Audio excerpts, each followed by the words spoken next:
చిత్తూరు జిల్లా వడ్లమూడిలోని సంగం డైరీ కార్యాలయంలో పాలక మండలి సమావేశం జరిగింది.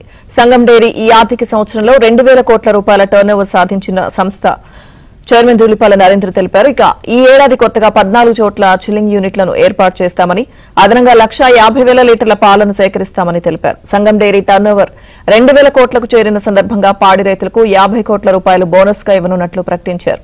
సంగం డైరీ ఉత్పత్తులను విదేశాలకు ఎగుమతి చేసేలా ప్రణాళికలు రూపొందిస్తున్నామన్నారు. పాడి రైతులకు సేవలు అందించే క్రమంలో మొబైల్ యాప్ ను అందుబాటులోకి తెస్తామన్నారు. బోర్డు మీటింగ్ జరిగింది. ఈ సంవత్సరానికి సంబంధించిన ఆదాయ వ్యయాలని సమీక్షించడం జరిగింది.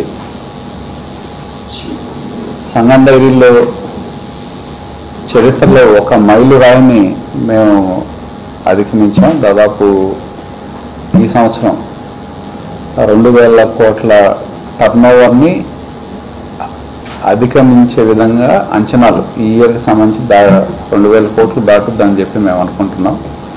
వచ్చే సంవత్సరానికి దాదాపు 2200 కోట్ల దాకా టర్నోవర్ని సాధించాలని చెప్పి ప్రణాళికలు రూపొందించుకోవడం జరిగింది.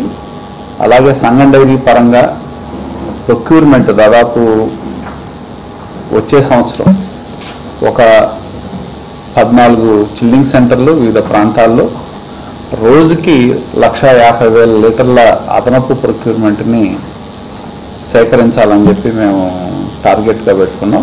జిల్లాలో ఉన్న రైతులకైనా సరే దాదాపు 50 కోట్ల రూపాయల దాకా బోనస్ని